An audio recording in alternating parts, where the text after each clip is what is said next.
and yet you're going to crucify people if they're wrong. So this is why I can't say aggressive things like that. Because receipts guy, you will pull it just like you did on Twitter to some poor random fella on Twitter. Wow.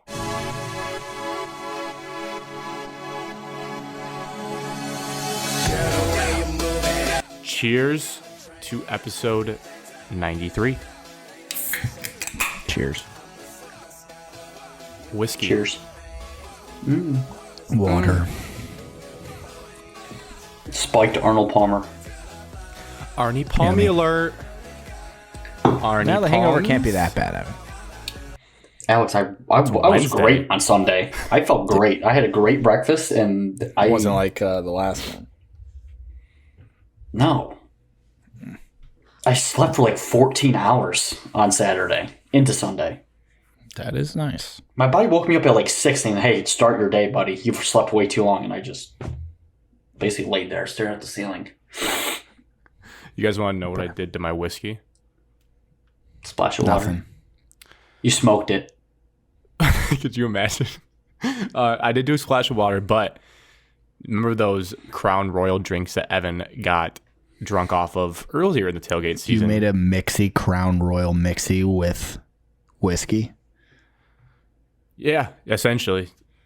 I used one of the purple ones that's like the cola and whiskey already mixed because I didn't have any cola, so I just put a little bit of that into the already shot of whiskey, and it didn't taste good at first, but now it tastes good. So it worked out like I thought. A lot of booze in that, Grant. A little bit. Michigan is 7. Michigan's 7-0. Boozing You got up to drink. on a Wednesday. I'm enjoying myself. Okay, it is Wednesday, my dudes, October 19th, 2022, 7:31 p.m. Welcome into the number one sports podcast in Michigan. I put that now in our Instagram and Twitter bios, so it's more official than it really has ever been throughout the show's existence. And the Pistons have started their season, and the Red Wings have started their season. And both of our college football teams won this weekend. Wow. And the Lions didn't play. They lost the bye week, 28-7. You know, they kind of did lose the bye week because the Giants and Jets won again. Well, they're just good, and you have to accept that. Well, we should, yeah.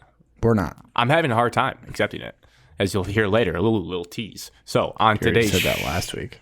It's got worse. On today's show, we have our weekly check-ins of what has happened to us since last week. Then we have a little bit of Thrones Talk, episode 9, assuming both of you guys have seen it. Yep. Michigan, Penn State recap. Michigan State, Wisconsin recap. Detroit, Cowboys preview. Pistons season preview, some season-long questions. And then the same thing, but for the Red Wings, since they both started. And we promised people we would do it on the bye week because we have no college football games to preview.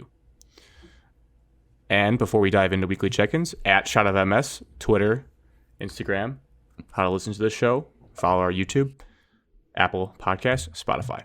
Okay, all the formalities out of the way. Alex? Yeah. What's new in your life? What is new? So I spent most of last week roommate gone. So, you know, there's just not much to do when you're by yourself other than clean and try to be productive. So I didn't do a lot. Those are the PG answers. Yeah. My mind's thinking of things you could do, but straightened up. Did my usual things this weekend. Talk about that probably in a second.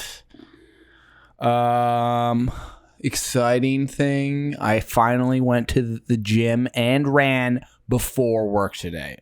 You know, I finally achieved that. I've talked about it on the show before. It was pretty, you know, felt pretty good. I don't know how many more times it's going to happen, but at least it happened once, so that's good. Can't guarantee it'll happen again. Maybe like 2 more times before Christmas. Yeah, you know, maybe I'll just do it again tomorrow and see what happens. We'll see. Don't let them get hot. Friday would be a great day to do it. It's supposed to get warm. All right, well, maybe. There's really nothing that says you can't just make this a habit and then your body will just expect to do it. Right. I guess, yeah, I just got to go to bed earlier. I guess the only difference. You should really just do it every single day from now until Death. next Friday. You have a good week of weather ahead of you going. You can get up and run outside. All right. I'll consider it. And then, yeah, Saturday I spent in East Lansing, Friday and Saturday.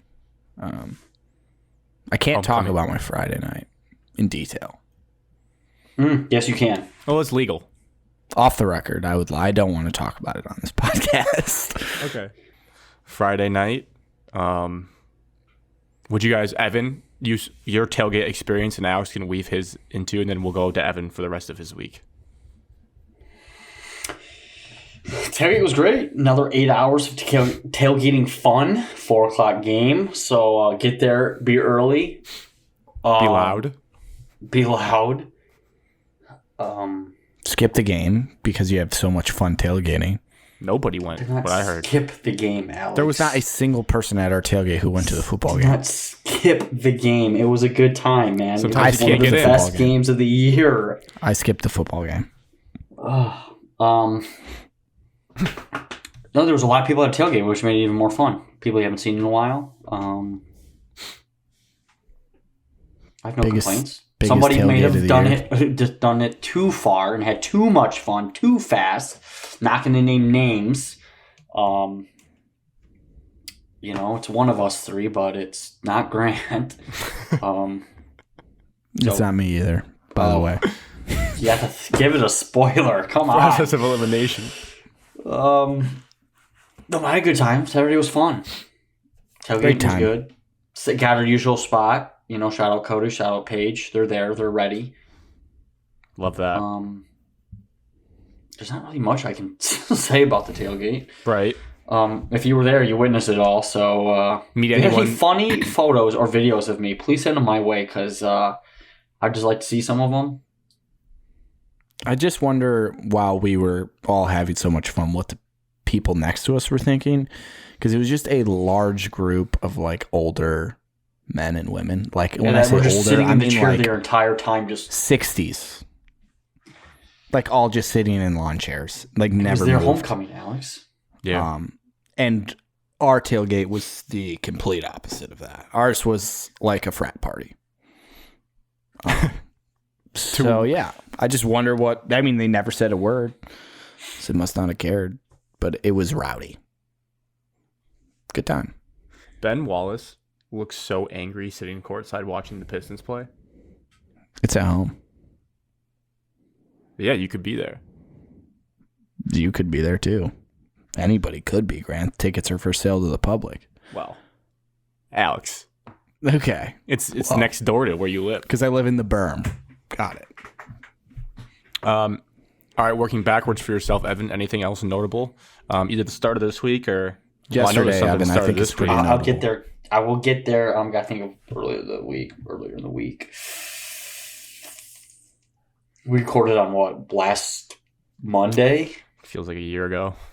Yeah, it feels like it. Last Monday. So I had a game versus... I think it was the Ipsy game. Oh, so like Ipsy Middle School just basically cheats, if you want to call them out on it. Wow. That's just like a bold accusation. Their football team, their football program cheats. They have to win something because they're not good at anything else. So they decide to pick 7th grade middle school football. And they have basketball? like 8th graders playing on their 7th grade team. Oh. There's just no way around it. There's no cookie cutters. I'm not going to sugarcoat it. They are cheaters. The dude that's doing the chain game said his brother is in 8th grade, and he's out on the football field just dominating the 7th grade Tecumseh Indians. Dominating us. Really? I thought you weren't an excuse guy, Evan. That's only a year older. It's nothing crazy. It is nothing crazy until you saw the size of them, Alex, and then you'd be like, these dudes need to go help describe this dude to me. Okay, picture Mint Money, Cody. Mm-hmm. But he can run like a 4.5. Weapon. That's a large, fast human. And then picture... Sometimes you do hit puberty going into 8th grade. It's a big transition period. It was Kari Maps. Yes. And they had like 5 of them. Oh. Well, Seems like Tecumseh has a talent problem similar to Michigan State's. A puberty problem. You need to hit the transfer We portal. need to drink milk more. There's a lot of Ben Van Summerins running around. We played well. PHS. We did play well. We didn't get back down from that. I'm not saying that. It's just like, hey, can we play our own competition? So that was the highlight of that week. And then yesterday, the weather started kicking against a fair opponent. Against a fair opponent. 6-3 final. Against sixth graders. Evan, I'm going to be really upset with you if you're like, yeah, we won, but we only scored 7 points. No, I don't know the final score. Okay, 7th grade. No one does. 7th grade did not go well. Did not go well. Well, they're banged up from playing 8th graders. Yeah, a lot of 7th grade for Adrian was not 8th graders because the 7th grade I'm not saying it yet because Alex is going to make fun of me. Did not go well. Then we went to primetime underneath the lights. ABC. ABC. Brent Musburger and Beth Mowens. No color commentator. Rivalry game. Got the first win of the year in a miserable, cold, rainy atmosphere. Got the first win. That's why you just had to run the ball. Yeah. But we've been trying to run the ball. We won 16-8. Okay. All right. 2 touchdowns. Scored 2 touchdowns? Yeah. Well, I'm assuming they don't kick field goals in 8th grade. Got 2 extra points. 2-point conversions. Come on, Alex. We won a football game. Will you be proud of me? I also this just brought up a point from Grant. Cody was held back as a kid or went to T1, and then he played 7th grade football as a 7th grader, but he was actually the age of an 8th grader. So that probably happens all the time. Therefore, Evan, I don't think that's a very viable excuse. No, Al, you had to see these human beings that were on Cody the field was versus a my big 7th human graders. being compared to us. He was 7th graders. like our size. He was comparable our size. Like, he was big. He was a bigger offensive lineman. Don't get me wrong. Not comparable to our size. He did Alex, was he 6'2"? He dominated in middle school football, Evan. One time there was a team trying to take a knee to win a game, and he bullied the center so hard we got the ball back. I don't think you'll understand. Like, I remember that Cody was pretty good, and I don't want to pump his tires, but he was pretty good. You didn't see it. I can't explain it to you of like how big these 8th shut up, graders Alex. were. Fine, I'm just. I can't explain it. I just want you to know that it's not cheating. It's common. Alex, these changes are going to like the SEC board because of how ridiculous it is. Wow. Eric Long's involved. Batshit crazy parents. No, it's administration. I'm kidding, Evan. Firsthand, what's going on. So 2 touchdowns for 8th grade, 0 for 7th grade. How'd you score your we first touchdown? We had a kick return touchdown for 7th grade. So you don't get that one. That doesn't count. How'd you score your first offensive touchdown? I run the kick return unit. Oh, special teams guy. Thank you. That's my role. We scored with a minute left. In the game? It was a barn burn game. Like, there's 10-minute quarters, and they go by fast. It was 0-0 in the 4th quarter. With a minute left. I won 16-8, please. Then we scored the game-winning touchdown with a minute and a half left. We asked about your first touchdown. Your first touchdown of the year, right? How'd you score it? First touchdown was the good old-fashioned, basically veer. Basically veer, Grant. Just read it. Holy it's triple shit. option 2022 pitch. I hate that play. You loved it. No. You loved that. Well, we scored on the pitch. It was probably like a 50-yard touchdown run. I don't even trust like JJ McCarthy and Peyton Thorne to pitch a ball well. I can't imagine trusting an 8th grader to pull it off. Just dump the glass, baby. Dump the glass. I dropped my first ever pitch in middle school football. Oh my God, Alex. Of course. I recovered it. So No worries. embarrassing. Fall on it. Second one was just a basic. Didn't scoop and score. Second touchdown was just a basic off zone read off the defensive end. No, that's what I'm talking about. 3rd quarter touchdown, or when did we get our first points of the season? Second quarter, like the second play in the second quarter. Scored in both halves. That's consistency. Thank you. I'm not going to lie, Evan. This is almost more discouraging. I don't think it could be more. What do you expect from me? 40 points. Oh my God! You promised us 50. There's not enough time in the game to score 40 points. You promised us 21 like 4 weeks ago. I did. Yeah, timeouts, right? It was taken from me. Is this a running clock all game? I had a touchdown call back in that game. I guaranteed 21 points. If we scored in that drive, we would have scored 21 points. It's not a running clock. It's a 10-minute quarter, so 8 minutes less than a regular high school football game. You're just not managing your timeouts well. Yeah, I just think you're just... I don't use them all, correct? I don't use them all. It's too many. You take them home with you and build them I up do for take next a year. lot of won the timeouts game. home. Huh? I'm happy you won the game. Thank you. We've already had another friend, Alex, that says it doesn't count because I didn't score 21 points. Kind of feels like that. That's messed up. I'm sure that was Cormac. Yes, Definitely counts. It's definitely a win. I mean, It's a win, but I think You're just disrespectful. you're no better than Jay Johnson still at this Shout point. out to the 8th grade team for a win because like 95% of them listen to this, so they're half our viewers. So shout out to them. you're no longer. And if you ever we're see happy. Alex in public, beat the crap out of him. We're happy they won. I'm mad at the coach's performance. That is you. I'm not mad at the players. You're no longer Brian Ferentz. You're Jay Johnson. You put your players in position to barely succeed and then get mad when they don't. Alex, we watched film today, and I would say it's 60-40. But you just said they're all listening, so now you're No, it's openly 60-40. shaming your team. It's 60-40. You could use this forum, Evan, to pump up your team. You could you could tell them like One last home game. Here we go, boys. One last home game next Tuesday underneath the lights. Let's get it done. Wait, the season's over? Yeah. How many games did you play? 6. 5? Next Tuesday would be 6. 1 and 5. Gotta preserve the health. 16 points on the year. You're so mean. Any other big moments? No, Evan? that was it. Alex is. My We're proud fantasy of the team's team 3-3. Alex's is not 3-3. So Alex's is 2 and 4. He is 3-3, struggling. baby. The points against are brutal. Pistons And are now making a Evan's charge. pain. The points for are also brutal. When you have 2 weeks of 70 and 60, that'll do it. Every other week, I'm totally fine. I'm well above average. That's what I say too. I'll start my recap with happy birthday to Marissa. Happy birthday, Marissa. 24 years old. Hand up, forgot. It was It's yesterday. all right. Oh my know. gosh, Jalen Duran just caught a body. All right, I gotta stop watching. I'm gonna get distracted. Record it. My weekend, I took a little quick trip to Miami. Was very near the spot of cheese. Is incident. So that memories came flooding back. I was probably, I don't know, a little bit up a street from it.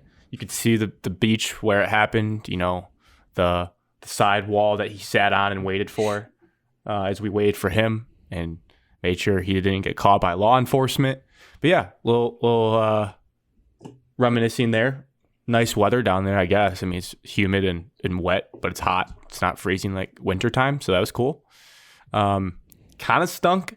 Like I felt a little out of the loop with one of the best college football Saturdays we've had in a while with Tennessee, Alabama. So I spent a large chunk of Saturday and Sunday getting caught up, and Monday getting caught up with like all the games and like seeing all the viral clips because Tennessee, Alabama was one of the most fun games it looked like of all time. There's like Missed the whole game. nowhere I would rather be than like Knoxville, Tennessee that night. It looked like a dream. My last thing is I have a valuable lesson for the listeners. It's a lesson about assumptions and assuming things are right. So my apartment building I live in my little unit, as the temperature dipped here in Minnesota, heard a lot about Minnesota winters. It gets really cold outside. The heating unit, the little vents in my living room, bedroom, and in the kitchen area, all started pumping out a little bit of hot air before I had turned on my furnace or thermostat up for the year because I had it like fully off through the hot months. I'm like, oh, that's odd. Maybe the building just pumps out a little bit of hot air because they don't want their pipes to freeze, and like everyone just has a little bit of heat, goes through the whole building, blah, blah, blah, and then you can crank it up more if you need. And I think listener Brad would have to correct me. I think one of my apartments in New York City did this as well, where like you could control it if you wanted more, but they put like a baseline of heat that was kind of annoying because it would almost get too hot and then you'd have to crack a window.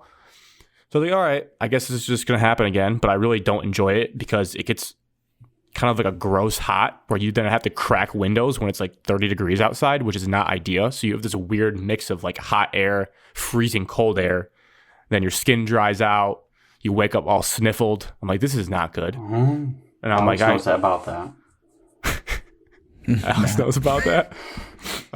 So I'm just like, I don't know. And I have like one of those old thermostats. It's a Honeywell on the wall. It's all analog. One red arrow is where you turn what you want the temp to be, and the bottom arrow is where currently the room is at. So I'm like, okay, maybe it's just an old system. But today, working from home, I'm like, you know what? Let's see if we can take care of this problem. Let's just shoot our shot with the maintenance people. I said, hey, heat's been running. I have it turned to like 62 degrees setting, but it's still running, and it's like 73 in my apartment. Guy comes in, nice guy. He looks around. He's like, your valve might be broken. That's not supposed to be happening. Turns out my thermostat was old and dying, and I got a new one, and now there's no heat pumping in this apartment. I feel great. So that's just a lesson. Don't assume that's just how things should work. Just ask. It doesn't hurt to ask. Adult things. Just ask. Grand's growing up, adult things. I mean, I didn't fix it. I wish I could have. I would have felt sweet. But you figured out there was a problem. I figured out. But you called instead of being like the rest of us, and we just would have sat there and bitched the entire time. I didn't I've call. actually had I had an online portal, but I'll take it. And had to call. Yeah, no heat. Just checked. I've been checking it like all day because I'm like, is it ever going to turn back on? I don't want it to. But yeah, we're good. So got a nice little breeze still coming in today, and no heat pumping out. But you may want that to work, so you should make sure it does. Yeah, but I'm nervous to like turn it on and just be like, what if it breaks it and then it's like real hot? Well, then you call maintenance. Then I gotta get him back up here, my guy. Game of Thrones. Dun, dun, dun, dun, dun, dun, dun, dun. I need to get this off. Aemond. I said that like an idiot. Aemond should be king. That's my first statement. Just because he said it doesn't mean you need to agree with him, Grant. I agree he's been my guy. He's sweet. No, you can he's tell not this in guy. line. You have to follow the order. You're not in line, buddy. That's the problem. Back of the line. Well, technically, Evan, other buddy over there isn't in line either, and he's king now, so there is no line. Well, Aegon's in like the old patriarchy line, but yeah, Viserys but he wasn't tried to be supposed progressive. Correct. Varys is he jumped the curb. Yeah, there's actually been all sorts of weird ways of being king in this show. Well, yeah, because they're all related to each other. Yes, they all do the dirty together. My guy Hightower, Otto, he's basically been the king this whole time. So my guys are making moves in the realm. I mean, his daughter Alicent realized that her dad's basically been running the whole show because they had this whole plan for. You didn't call her by her new nickname, Grant. Lady Queen Feet. Yeah, the Foot Queen. The Foot Queen. Yeah, Lord Larys. Didn't expect a foot fetish in the show, but there it was. Bonk Lord Larys. That was out of the blue. That was sick. Sick in a good way. No, bad way, I think. I was watching the show with Cody. Cody with a K. Because he had a conference here or whatever. And so we're watching, and he's like, what is she doing with his feet? It was just right before he was about to, get in his pants and do his thing. Okay. I'm like, Cody, he likes feet, man. And he's like, dude, there's no way that's gonna happen. I'm like, oh yeah, I know that this is about to happen. He's like, dude, this show is just getting weirder and weirder. So it was a weird, very weird scene. I hope there's like a kind of purpose to that, like that ties into something or plays a role. Because I'd really be disgusted if they just threw that in to mess with us. Well, it's just his bribe. It's her way of getting information. He doesn't want money. He just wants her toes. Yeah. And the way that she looked away from the camera, like there was that one. She's been doing it for a while now, so she can get information out. Yeah. Yeah, it's clearly this has been going on. Really weird. It's just the ending of that scene was the part that I didn't need that. Well, it could have been worse, so we should be thankful it wasn't as bad as it could have been. On a scale of 1 to 10. This is HBO. Yep. Yeah, we have to remind ourselves. Other takeaways I had that need to get off my chest. Guys I've been out on. Sir Kristen Cole continues to be God, he the sucks, worst. dude. And I know there's really gruesome ways to die. The way that Old Man Beesbury died to start the episode kind of sat with me so bad. I hated seeing that. That was one of the more brutal deaths I think I've seen. It was just so abrupt, and thinking about a golden ball going through your temple just felt so bad. So I didn't like that at all. I was pretty pissed about that scene. I did not enjoy that. That one got me fired up because I was like, someone needs to stand up and be like, what are we doing? We're just murdering people of the council for disagreements. Yeah, I was disappointed with how that happened. I thought overall the episode was I expected what's going to be next episode to be happening in this episode. So I was underwhelmed that there was like so much backstory. You know, where you said time jumping, but this episode was all one day. Yeah, I really did not care. 1 to 2 days. I did not care at all for the hunt to find Aegon. I could not give a single. I mean, you learn some like background about him, what he does. But other than that, yeah, I could have gone without that. So without that, I mean, it really was a clunker until the very end, which we can get to. Evan, your reaction when we finally find out what Beast Beneath the Boards meant, and were you pleased with how that scene played out? Oh, yeah. No, because she didn't Dracarys them. Yeah, because it's not her fight. She didn't got no dog in the fight. I get it, but it would have been a great end. Then you wouldn't have to have a season 2. It would be all over. Everybody's dead. Yeah. What if they did? There's like, we're done. We don't have the budget for this. A few lives were lost. You know, we don't care about the peasants, basically, is what Game of Thrones is all about. Yeah, they don't. They really don't. I was thinking to myself, imagine you're just minding your own business on a sunny day. You're cheering for the new king so you don't get your head chopped off, and all of a sudden, boom, dragon, you're 50 feet up in the air. Well, and like... Well, they just like force them in there. Think about Tecumseh. Like Tecumseh, like you're shopping at Jerry's Market and like the police just round you up and force you to like I don't know, pigs. Calzorn, as everyone's at the park. And you're just like, all right, I guess we have a new leader. We have a new mayor of town. Drop your groceries and get to Calzorn now. And a dragon just comes out of nowhere and murks you. And you're like, well, that's a nice life. That's the end of my life. That would suck.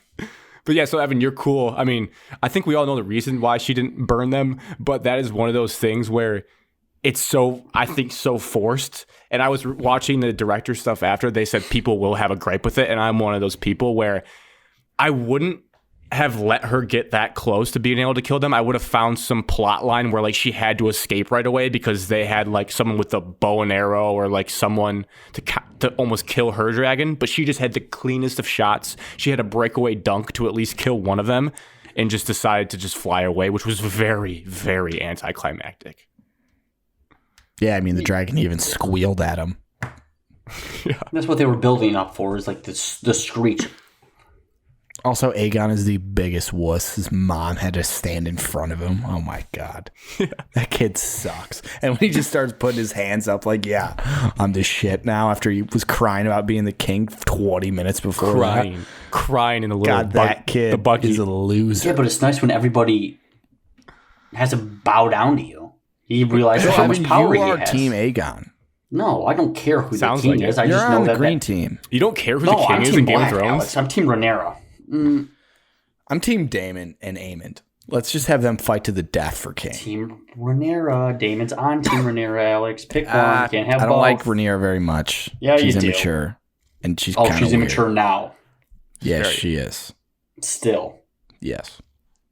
After her best friend backstabbed her by having sex with her dad. Jesus Christ. That's what happened. I know, it's funny when you say things out loud. Because she banged the guy she liked. Allison liked Kristen Cole in they show in the very first scene. And then Allison took him from her. Yeah, after they did the dirt. Yeah. Rhaenyra banged a guy that she likes. What a freaking punchable offense, Alex. And then banged another guy to make it look like none of her kids belong to her. That's not her fault. That was the arranged marriage because the other guy couldn't get it up because he didn't like that.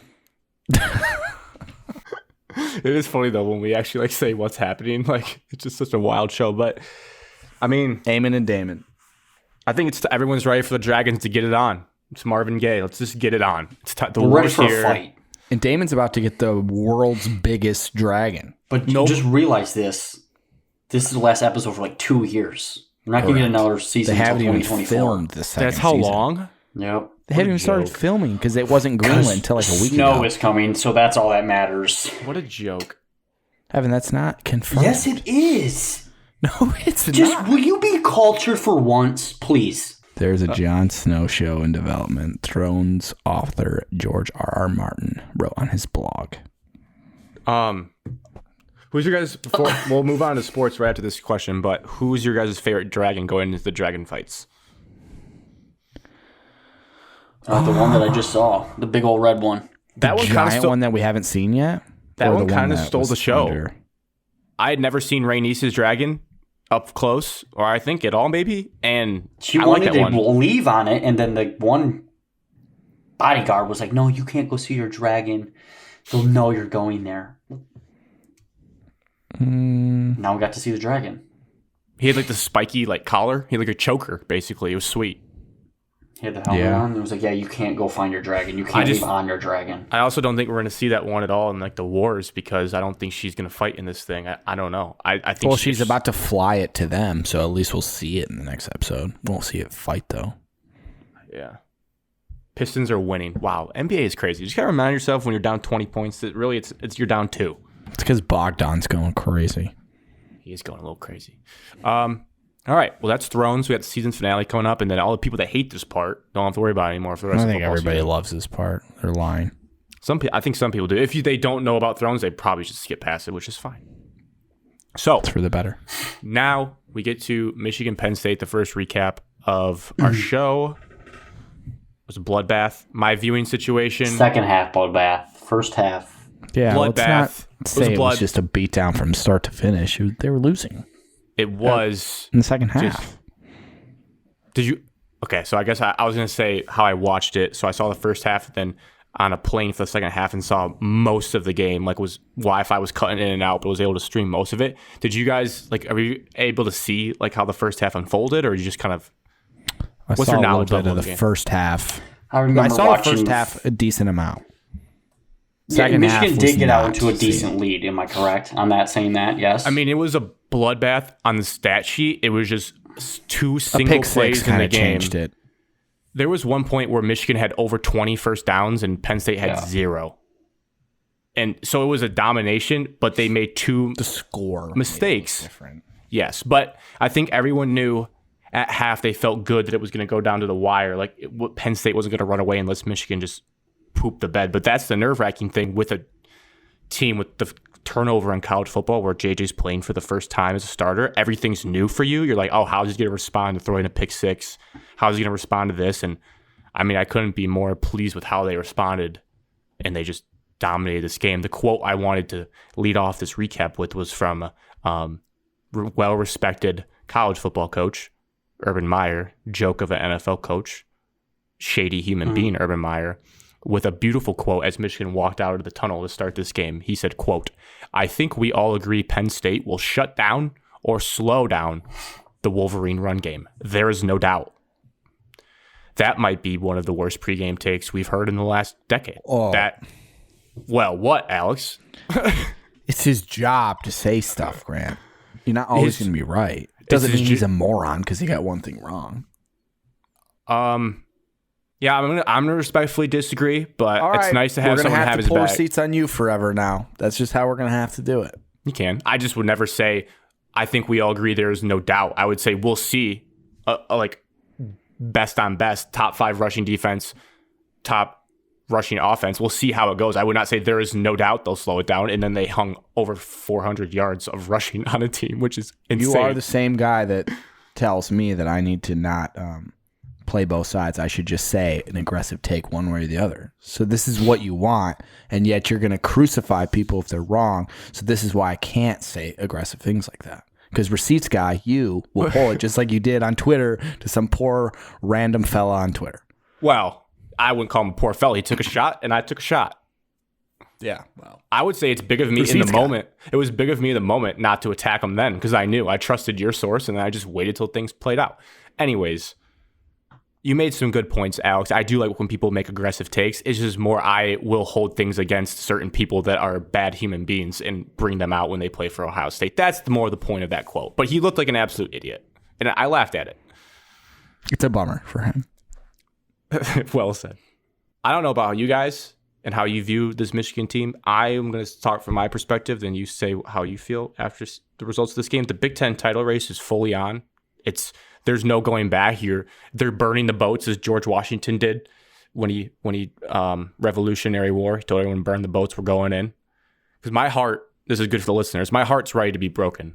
If they had lost this game, it's like, all right, this team was a fraud. This team was fugazi. This team wasn't legit. This game cemented this team is legit and has everything they need to try to go down to Columbus and win. I'm not predicting it as of today. I'm just saying I'm not going into Columbus right now expecting to get blown out. I think it's going to be a ball game, and I think this team has what it takes to contend for it all. Yeah, Michigan's an unstoppable force. They'll probably never lose a game for the next 25 years. Okay, so Troll Alex, that's how he and chose Jaden that. Ivey is him. Okay. Just so we know. Troll Alex. Real Alex, what does real Alex think? Oh, I just said it. What does They real probably Evan will think? never lose again. You're such a piece of... Going back to what you said, Grant, it was a beatdown. I get your point how you did dominate like the stat sheet, but all in all, you make a mistake. I still don't think you can call it a beatdown. Just based off the score, I feel like there's games where the other team really outplayed the other opponent, but they still lost. So, like, how much can we like call it a beatdown? I get what you're saying. I would say they ran away with it on the field and on the scoreboard. I mean, they killed them. Anytime you put up 400 yards on the top 10 rush defense, there's something that other team is like missing. But I'm always in the notion that Penn State's always overrated. They're only ranked high because of their logo. And I said great for Evan to be impressed. No, that's what I'm going to say. I'm not impressed because it's Penn State. It's Sean Clifford and James Franklin are still in charge of that offense and the program, and we know how soft James Franklin is now. Even more. Yeah, he is baby soft. Don't get me wrong. Penn State's very talented and more talented than a lot of teams in the Big Ten. So it is impressive to an extent, but I don't know if I'm going to the extent of saying national championship or bust. I do think they can compete down in Columbus. I think a lot of teams can compete with them. But I don't know if you tell me right now who's going to win the football game. I'm saying it's Ohio State. Yeah, Grant, what is your percentage now? Coin flip. 40-60 last week. I'm still 60-40 Ohio State because they have too many weapons on the field right now. And currently, Michigan's offense, it's two dudes, and the quarterback play has been subpar. I don't know about subpar, Evan. That feels like a little subpar versus decent opponents. It has been. I think we're just kind of sitting in he's a glorified Cade McNamara right now in the last two games. I agree with that. He's had to just be a game manager, but some of the throws he made, like on like their second possession, he had a rollout like 40-yard dot to the sideline to Cornelius Johnson to get the drive moving, and that's just he's making throws that Cade can't. His turnover pick six, yeah. Maybe I'd like to see him throw it out of bounds, but it did get batted at the line off of Penn State guy's helmet into a guy's hand running the other way. So it was one of the more like where'd the ball go, fluky pick sixes. And he, outside of that one tip ball, he really didn't play a horrendous game. It wasn't his cleanest. I agree with your point where he hasn't been asked to put a game on his shoulders. I'm going to operate on the assumption I think he can based from the talent I've seen him have so far. Alex, you look like you got a thought festering. I mean, can he throw the ball downfield? No. The deep ball, not been great. So we will see that. That will be a big test going into Ohio State. But here's the thing, Evan, I keep going back at is this game proved to me I think they can go into Columbus and control the trenches like they did against them last year. And if you're hitting, like when we think about home run plays, we typically think throwing the football the way the game's changed. But if you're going to have runs of 20-plus yards and have 2 60-plus yards that go for touchdowns, you don't need to hit deep post routes. You just gash them and then let two great running backs make plays against safeties and score. I'm not disagreeing with you there. I think you're up front. Your offensive line is probably one of the best units in the country, regardless of position. One of the best units in the country. Yeah. Two stud running backs that complement each other very well. I'm just talking about like the entire team right now. I think Ohio State's gotten a lot better offensively. Now they have more weapons due to injuries that other people have to step up. I think they have two stud running backs. But we were saying the same thing, to your point, we were saying the same thing last year about how good Ohio State was, and Michigan proved them wrong. Yeah. But my thing is, like, Michigan's defense, where is that guy to, like, impact the defense? Yeah. You lined up against Michigan last year, and you're like, okay, I have 2 NFL players that I have to worry about every single snap. 3.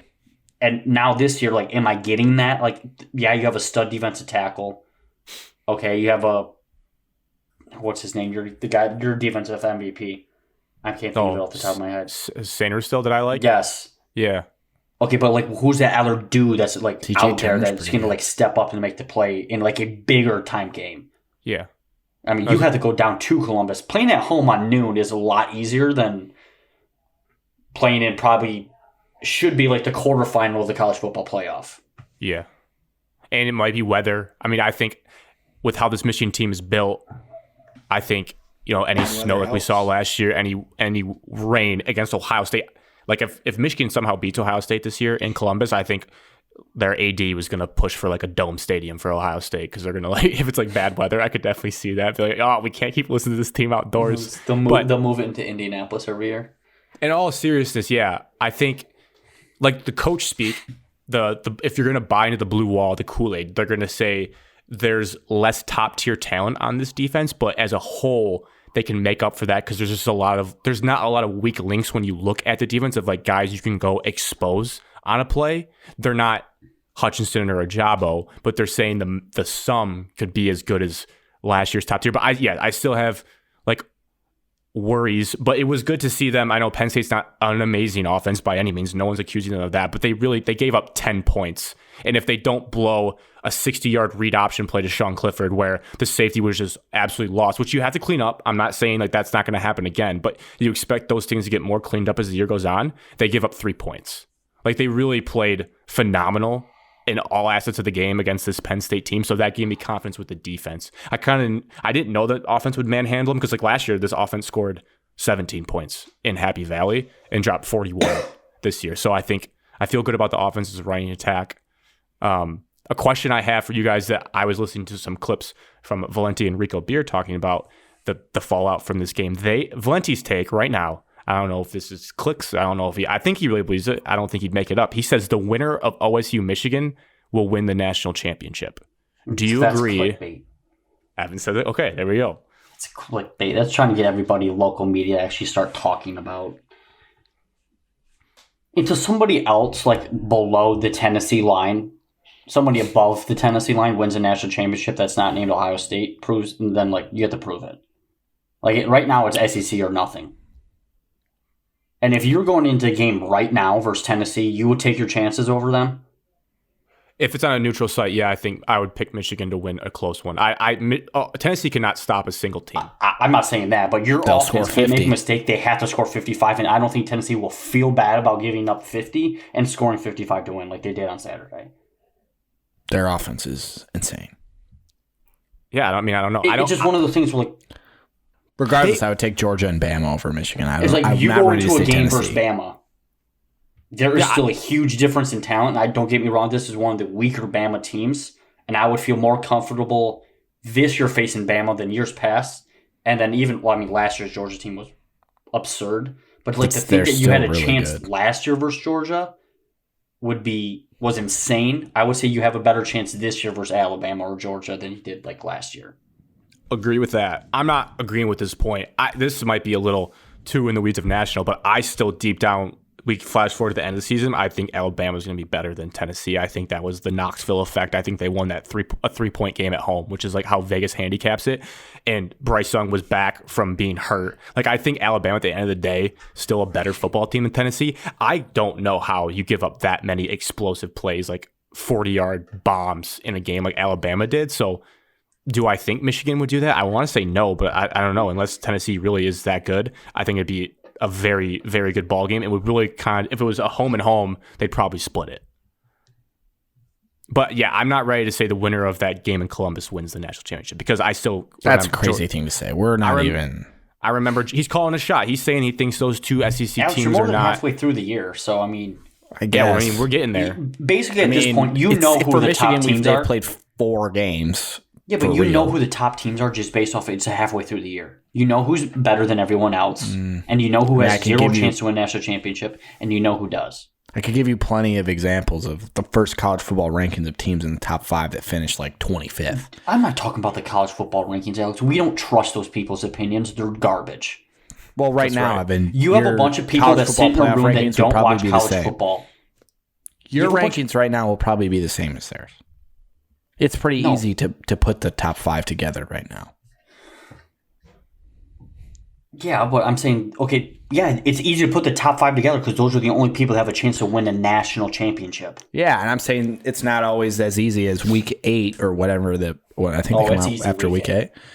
And then that top 5, there's going to be a team that just like drastically falls off for whatever reason. Not drastically, but they'll lose like 2 games, and then you'll never see them again until they play in the Peach Bowl. Interesting. I mean, I can give plenty of examples. I'm not going to bore everyone with that, but I appreciate Michigan State was ranked number 3 last year. Yeah, and we shouldn't have been ranked that high. I've been telling you that last year. Well, Evan, yes, you should have. You guys no, didn't. We should have been outside the top 10. The team that made the playoff, Evan, and we were undefeated. That team was overranked. Michigan. Yep. Wow. The 2 things I would say are improvements from this game. That we need improvements because it can't all be sunshine and roses. But you, like Evan said, you have to enjoy wins, and I enjoyed this. I know I told you guys I really dislike Penn State. I try my best and try on our account to not take too many shots at opposing teams, but in this case, when Penn State's head coach gives you so much material, if it's James Franklin, you should bury him underneath the. And if he had said nothing, I wouldn't have kept belaboring it. But some of the things that he was saying post game. It just looks like an absolute Charmin ultra soft piece of toilet paper, a little cupcake. But I enjoyed it thoroughly. I watched all the clips. You have a bye week in the middle too to enjoy it more, but no complaints really, except for 2 things. Well, except for one main thing. Red zone offense improvement. Michigan got inside the 10, I think on both their first drives, and walked away with field goals. One was a missed swing route like JJ juiced out the game, just throws it too high over Donovan Edwards' head on a swing route that I think probably would have got to the pylon. That should be easy to clean up. Just relax, take a deep breath. But like against Ohio State, starting the game 6-0, and then if you have a mistake like you did against Penn State, Ohio State's going to bury you. So red zone offense can't be settling for field goals, especially when you get inside the 10. Like if you like, it's a clunky drive and you sneak your way inside the 30 and then you hit like a 45-yard plus, that's different. You get like on the doorstep and you're moving the ball easily, need to finish those out. 2, JJ's deep balls, like Evan said, we did not see any in this game. From what it looked like, Penn State was kind of like daring them, which is daring. Penn State was like, we just don't want to get beat deep, and then they were going to dare the run, and then the run just absolutely gashed them the whole game. And then my last thing, the Big House. I know I had the self-imposed ban until we beat Ohio State. I really want to get back there bad. I've only been to the Big House, I think, twice, and the energy looks like it's restored with this team, with where the program's at. I need to be back in the Big House at some point. I don't know when it's going to happen. This is just kind of speaking it into existence. So they got rid of all the cranky old people. I think they're still lurking, but I've been told to sit down in the Big House before. I think they're willing to compromise more than the team's doing well. They love Jimbo so much that they're willing to stand for more than one play. Yeah. God forbid those knees get a little shaky. Did you guys have any other lingering thoughts from this embarrassment of Penn State? No, Evan said Michigan was a fraud, and you got your points out. You guys argued it out. That was good. It was good. I wasn't in an argument for once. Penn State's a fraud and always has been. Alex, you weren't impressed. That's all. Alex, I'm not impressed with any win over Penn State. That's what I mean. I'm not attacking your sentiment. I think it was good that you 2 argued. I said it was very impressive to run the ball down a top 10 rush defense Evan, for 400 no over 400 one yards. Is questioning what you said. I'm just saying you guys got it. You are questioning what I said because you've been backtracking. What did you really say? Because you did the troll, Alex. Michigan's never going to lose again. Like, you respect Penn State because me and you are more like, Penn State's still sound. Evan hates Penn State, whereas Evan and I are more like, Maryland's sound, and you're like, Maryland stinks. So that's like where we've been divided. Maryland does stink. Okay, that is the most true thing I've ever said on this show. They do stink. So what did you really think? Like, if you you see the stats, you see the final score, what are you thinking about this Michigan team after that performance? I told you, I've seen them play 4 real games. I think Penn State was a quality opponent, a quality win. I've said every time they've won a Big Ten game that anytime you win, and especially away from home, that is it's impressive. I'm not ready to write them as a college football playoff, book them in there. I'm not ready to say they're going to beat Ohio State guaranteed, but I certainly would be surprised if they weren't 11-0 going into Columbus. And do you think that game going in is like a game you think is going to be competitive, or is that like you think this team could easily revert back to Michigan of old where they walk into a death trap and they lose by 30? As bad as some of the teams Michigan's going to play coming up, I think I'll learn a lot more. I'm certainly going to learn a lot more about Michigan when they play Michigan State because I'll watch a game start to finish of Michigan, and then I'll tell you. And I also think I'm going to learn more about Ohio State. They have played nobody. They're one of the only teams in the country who has not played a team in the top 25. Nice subtle chop. That's a fact. They just haven't played a team in the top 25. So we'll see how they do against Iowa. And I know they're going to kill them because stinks. Can't score. But I want to see how that defense at least holds. It's in Columbus, so I do think it'll end up being a bloodbath. But then they have to go to Happy Valley. And I tell you that if they I know it's Happy Valley. I know Penn State against Ohio State at Happy Valley. Home field advantage, Grant. Home field advantage. But if it's not at least like a 2-score game, if it's a sweat, I'm going to be licking my chops. Like I'm not going to be afraid of Columbus. It's a completely different game. I'm just telling you how home and away matters so much in college football. It's crazy. I'm telling you how I'm going to feel. I'm telling you how I feel because that Penn State team got exposed. You shouldn't drink the Kool-Aid based on that. Well, I have a friend of the program, love him, listener Wyatt, taking a little Twitter saying that he thinks Ohio State has the best offensive line in the country. So if they can't bully Penn State, then that we know the answer. Ohio State doesn't have to do it that way. That's the difference between Ohio State and Michigan at this point in time. Ohio State can probably do both. We don't know if Michigan can. Michigan's only missing link is if they need if they got one of Ohio State's receivers or Jane Reed and Keon to start on the outside, they would be looked at as like whose wide receivers course better? Michigan State's is. Oh. Yeah. Despite how terrible Michigan State's been all year, I think it feels good to at least win that battle. Yeah, I had Jane Reed number 1 by far, and then I had Keon ranked last just because I hadn't seen him play, and all the other guys had at least played, but now it's easy. He's 2. They are 1 and 2, and if you combined all of them, Ronnie Bell's a 3. So feels good. But yeah, if Michigan gets guys like that, then you look at them as okay, this team can contend for a natty or a CFP again. But that's what they're missing still because their outside guys don't really scare you. I think we'll learn a lot about them in a weekend and a half. Because there's a pretty bad secondary they're going to play soon. Yeah. Michigan State, Wisconsin, overtime walk-off win, pretty sweet. My question to lead this off for you guys is the emotions you felt. Did it change them at all? Or are you still whatever, we won? Or was it you know what? Felt really good to win again. This team not sucking me back in, but I'm going to give them more of bandwidth in my brain, more light of day after this performance. It felt good to win. I'm not going to deny that. Correct. I mean, I wasn't locked into the game.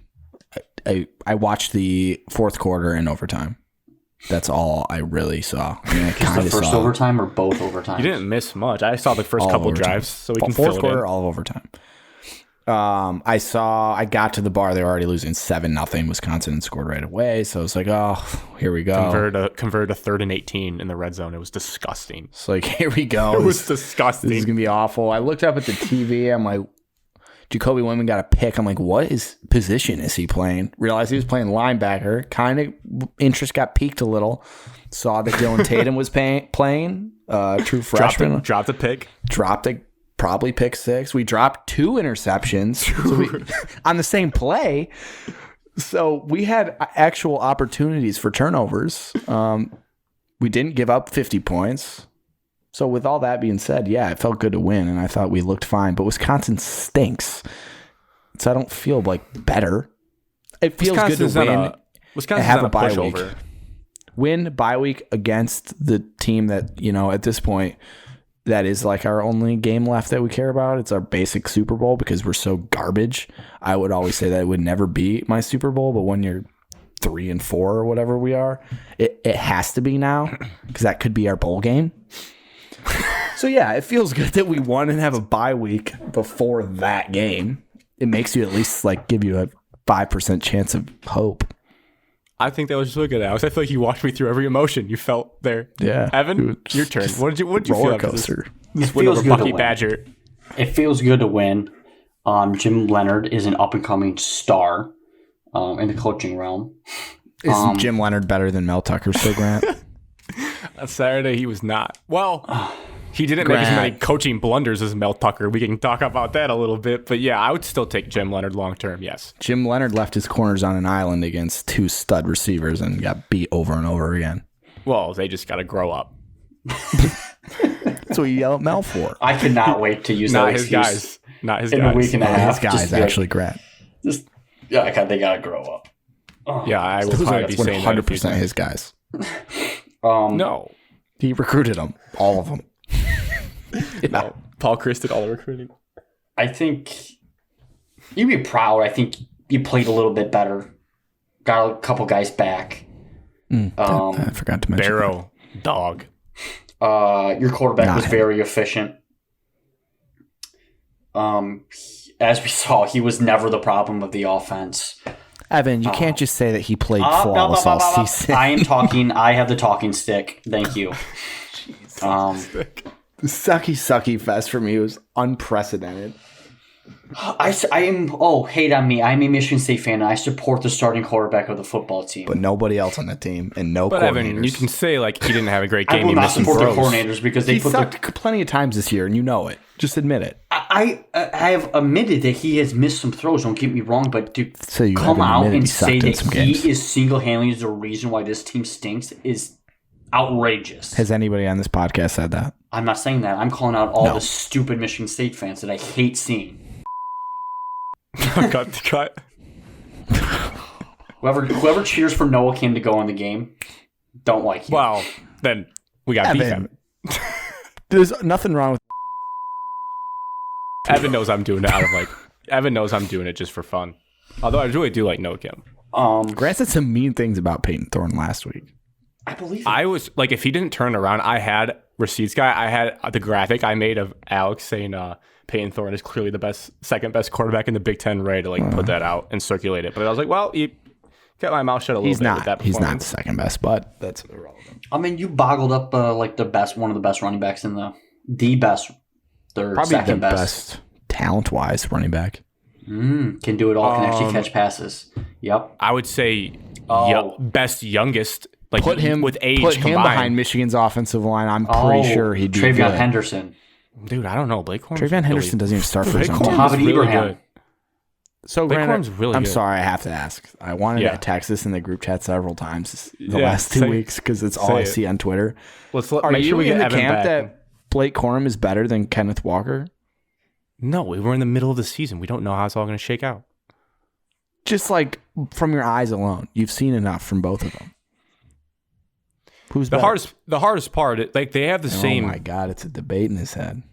I mean, they have the same intangibles of making guys miss. They do it in different ways. The one obviously glaring thing is offensive line talent. Like one is running behind 2 Remington Award teams, and one ran behind a sack of donuts last year. So like, that's how I know who's better. But we don't know how Blake would look behind a bad offensive line. This kid makes people miss within a shoebox. Like he's still as talented at making people miss as Kenneth was. As talented? And is Blake Corum going to do that next year in the NFL like Kenneth did in his first real game as a running back? Well, there's some real limitations to Blake Corum long term because of his stature. And like that's just NFL scouts are not going to get behind that and give him a fair shot just based on how tall he is as a human being. Kenneth is a little guy. And it's still early. Like if Blake fizzles the end of the year, yeah, no doubt. But like, I mean, he keeps making plays and he has like a massive game against Ohio State. Like it's a real conversation. Right now, it's not. It's Kenneth Walker. I'm just imagining Kenneth if he were on Michigan right now, he would be torching the land even worse. I think if he came into Michigan, like he transferred to Michigan, he'd be phenomenal. I think if he would win the Heisman. Like if he transferred, that confident. No, but wait, this is my kind of joke. Like if he transferred after his Michigan State year, he might suck because he might be like, oh, there's a hole there. Like, do I hit that? Like, is that what you do as a running back? Like, it might mess him up. But I'm just gonna ignore that. Kenneth Walker was phenomenal, and I'm just surprised that so many people think this is a real debate. I think that's just like troll behavior. Personally, I think the Heisman stuff I think is legit, and I would back him. Like, I think if it ended today. If it ended, I thought Kenneth Walker should be in New York. If it ended today, Blake Corum should be in New York. We'll see how the season plays out. Yeah, that's fine to say. I just don't think talent level's exactly the same. That's all. Just had to know your thoughts. I knew your Michigan slappy a little bit would cloud your judgment, which is okay. Yeah, you grow attachments to it. Like, if you were like straight up trade, like the no-brainer is Kenneth Walker, but you've grown attached to Blake Corum. Like, you want him to succeed in the Amazing Blue because you're Blake invested. Corum. He's a good guy. And I watched an HBO documentary that Alex recommended about him. Like, I love Blake Corum. He's a good guy. Donovan Edwards, honestly, might end up being better when his career's over. That kid is insane. Okay, He's also Evan, Jay Johnson, weekly Jay Johnson check-in. I watched Matthew Loves Ball, watched it back. There were some play calls in this game that piqued my interest that I thought looked pretty good. Is Jay Johnson dipping into his Diddy bag halfway through the season? He needs to do it more Save often. it for Michigan. Yeah.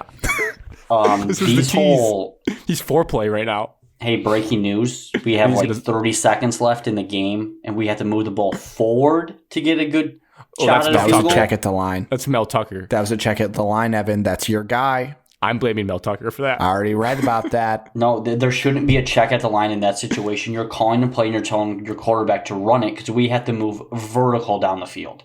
PT checked that, Evan. PT has full control to check whatever he wants. Peyton Thorne checked to the bubble? Yes. Wow, that's stupid. He also checked to the 3rd and 12 game-winning touchdown. That's not stupid because... That one wasn't hard to do. Because it worked. Wait. If the bubble worked, then we wouldn't even be talking about this. It's not very hard to do when you have chance to work. I agree. It was a bad check. The only way the bubble works is if he scores a touchdown from like where they were, which is not going to happen. Ran out of bounds. But it was the inside. It was the slot receiver. He's not getting out of bounds.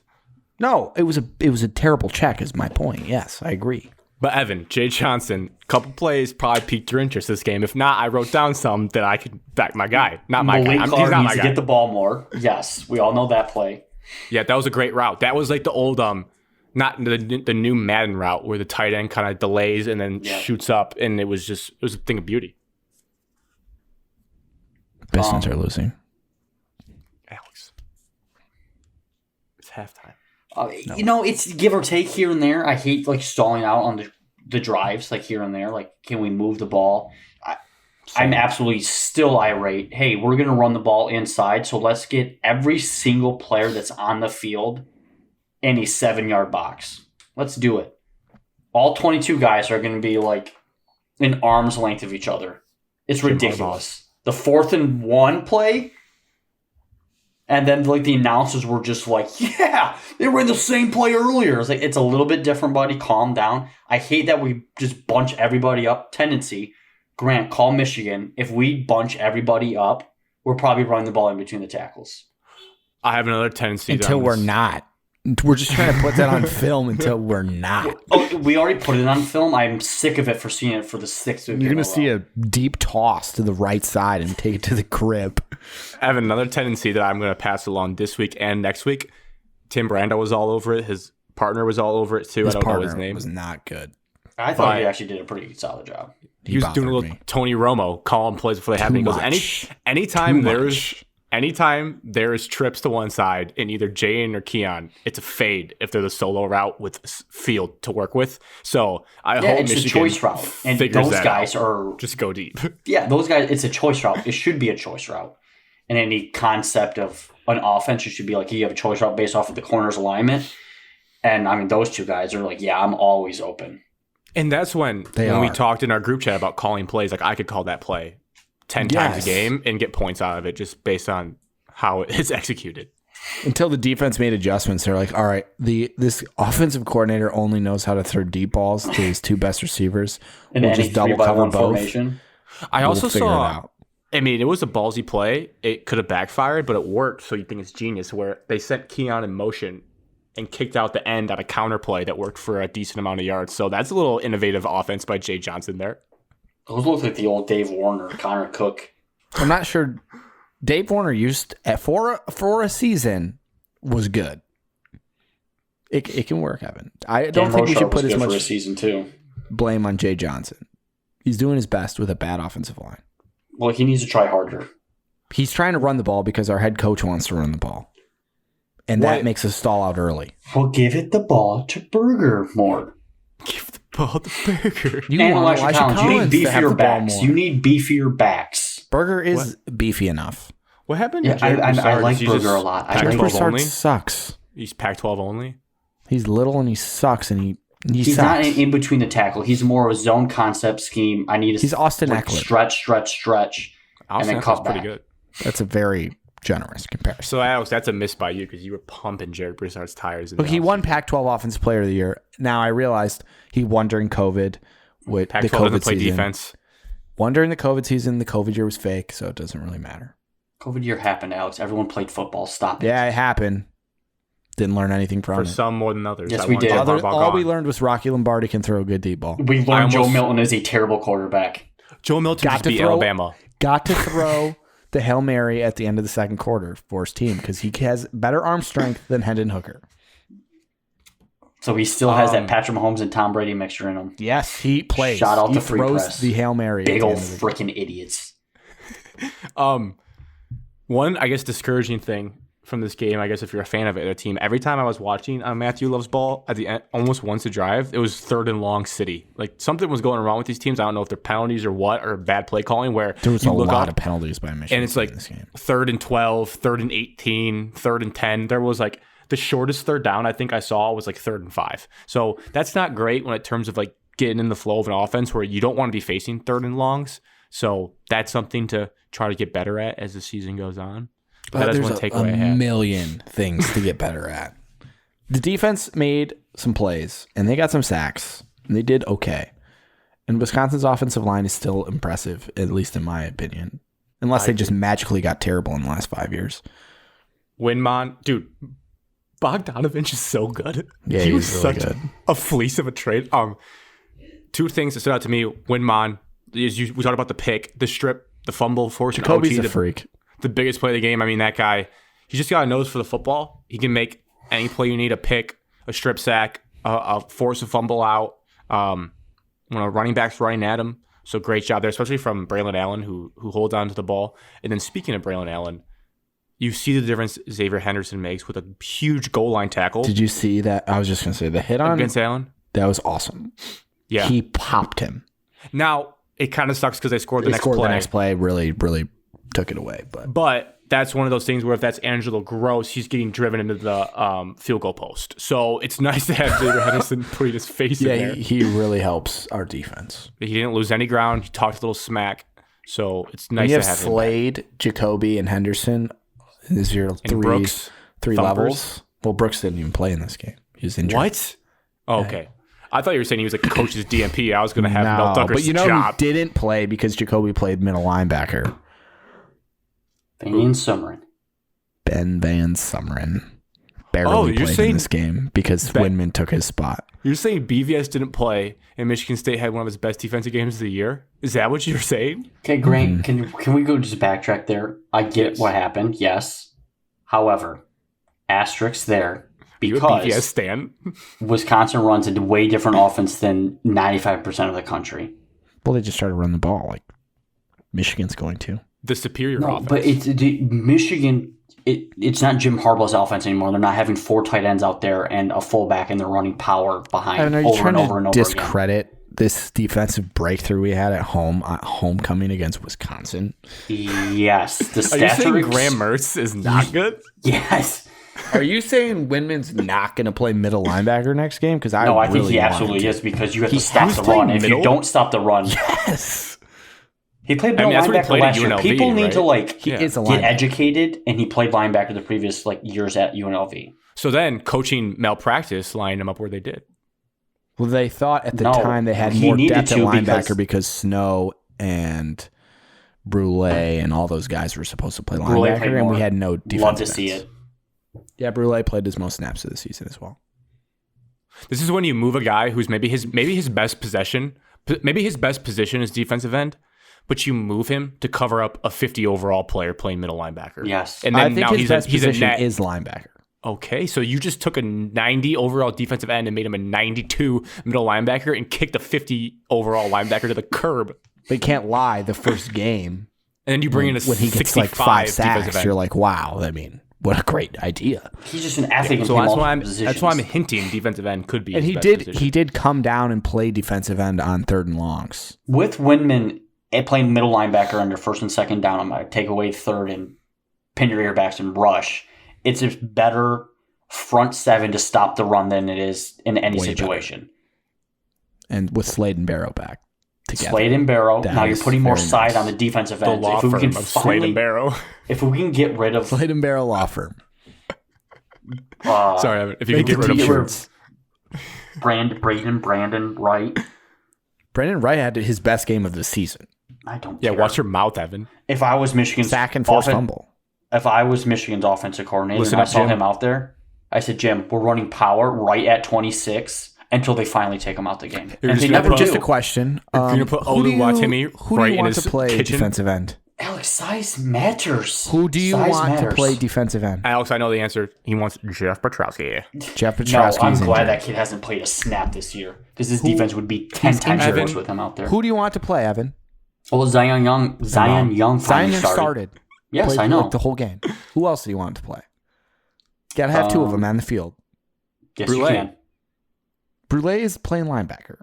Well, just beef up the defensive line. Who do you want to play defensive end? We don't have any bodies. Yes, you do. Put a defensive tackle out there, bro. We're stopping the run. ABS. Did you see that?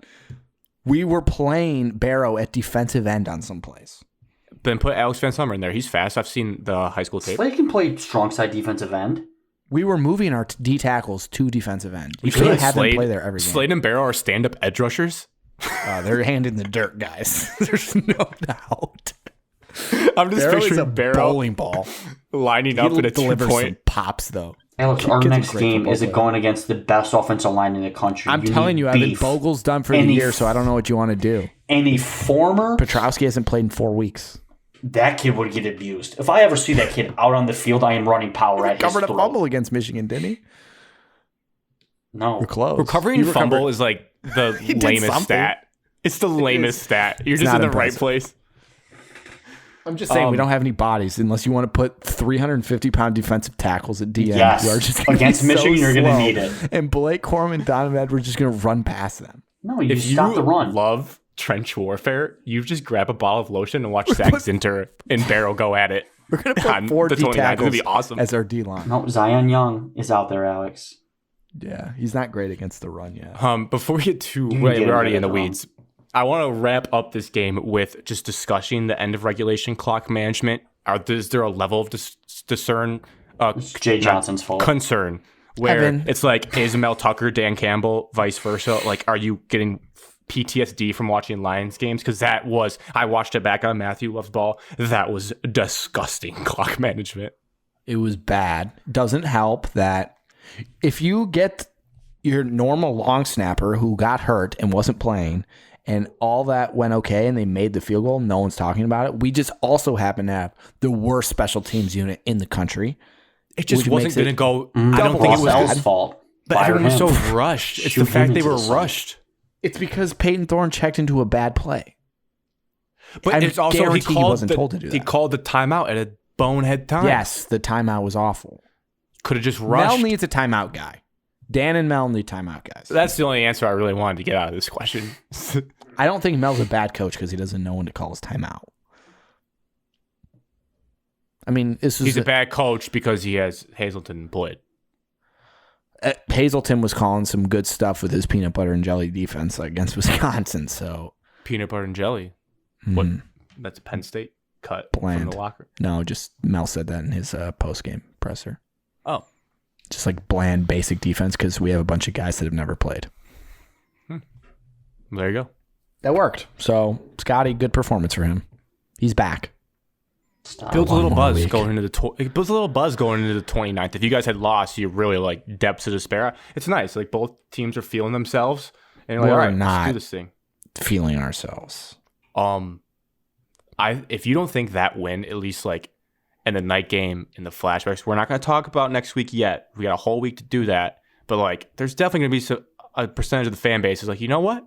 Why not us to go into the big house? Well, when Michigan State goes up 7-0 in that game on a Jaden Reed or Keon Coleman Moss, everyone's going to convince themselves, and then we'll lose 48-7, like the last time. Don't give away your stuff for next week, Alex. Let's relax. Anybody could predict that. The Detroit Lions, the Dallas Cowboys, the Lions are back in our lives. I don't have a ton of a preview. It sounds like Dak Prescott is back. Sounds like Michael Parsons is going to make Alex look like a genius when he said we should have drafted him. Jerry's World. Jerry's World, baby. Who just told Robert Kraft? I'm so excited to watch Michael Parsons. He's just so good. Jerry Jones just told Robert Kraft, don't and he's ready to show the league that he's... Jerry's got a little take your massages and right now. Shove it. This is what I have to say. Oh, there's sirens in the background. I'm going to battle through it. This is what I have to say about the Lions. The bye week made me less patient with Dan Campbell. I mean, these sirens are getting closer.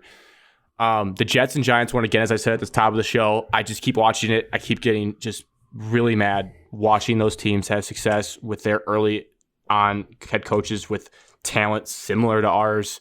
I mean, Zach Wilson's playing quarterback. Daniel Jones is playing quarterback. I always take Jared Goff over both those guys. They're just finding ways to win. The Jets went to Lambeau Field and pulled off a convincing win, and we're 1-4. So that leads me to this, guys. Sauce Gardner. Jeff Okudah. Good play. Sauce Gardner. Really good. Yeah. But you also have to admit that you would not have taken him third Hell overall. no, I wouldn't have. But because of Jeff Okudah. Yeah, Sauce Gardner is playing fantastic football right now. Jeff double screwed me.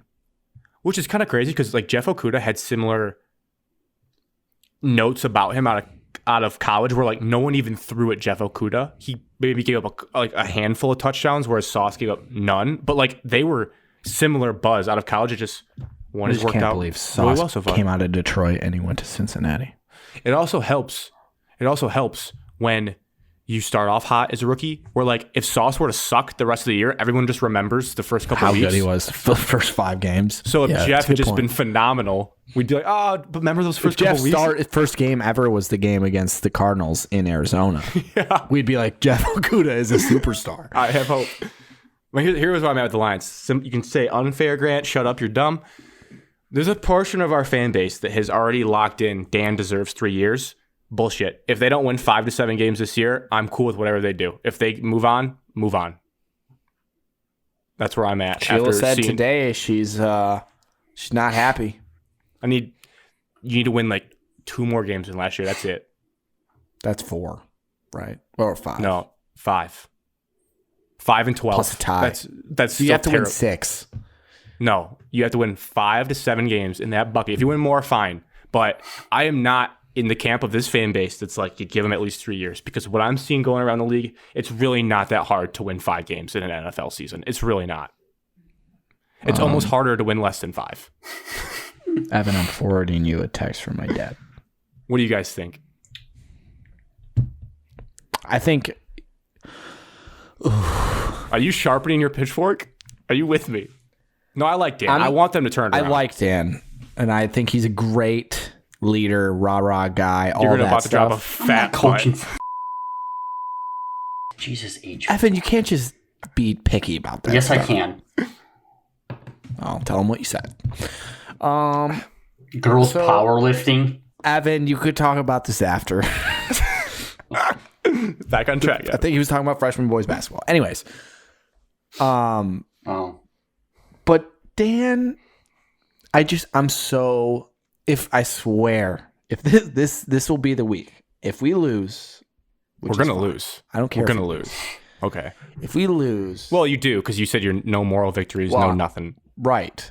But if he gets up to that press conference with his hat goofed up and he just starts saying, well, that part's on me. I made a mistake here. I need to be better. If he just keeps telling me again how bad he is at coaching, which he has done every week, every time we lose, it's like, well, Are you ever going to figure it out, Dan? I mean, we're deep into this now. It's not that deep, but it feels pretty deep. And I'm so sick of losing because you tell me that you're just bad at coaching every week and that your guys played their asses off and we came up short, blah, blah, blah. We're going to reevaluate everything. We're going to come back from the bye and be more injured than before the bye. If we get spanked this week too, like Eagles level when we were at Ford Field, I'm going to be even more pissed. Yeah, so my pitchfork will be happily sharpened if the same thing happens as last year. Evan, are you locked into year 3? Are you Love open? Dan, though. I am locked into year 3 with Dan Gamble. All right, good. We got a split podcast. What is your reasonings? Why the talent on this team, it was way below average. You're not getting production out of people that you need to get production. I think only one player the last 2 drafts that we drafted in the first 2 rounds has played, and that's Aiden Hutchinson. He's the only one that has been drafted in the first 2 rounds that's gotten production out of. Josh Pascal's going to play this week, right? He's on track to come back. He's not practicing. Play still. Dirty Jacobs have been practicing now. So you think he's coming back this week? Pascal's could play this week. Just because they're practicing doesn't mean they're going to come back. I said he could play this week. I don't know what you're arguing about. Evan, that got me thinking about that was a good statement there. Evan got me thinking. I think there's only like 5 guys on this team that I'm married to that like I would not want to see go, and I think everyone else is like expendable. I really wouldn't care if they left our team. I think it'd be more than 5. I'm saying 7 without even thinking about it. I'm going to list them off, and then I'm going to add, and we'll find my number. 1 is Amonra. 2 is Penn Sewell. Frank Ragnow. That's 3. Yes. Malcolm Rodriguez.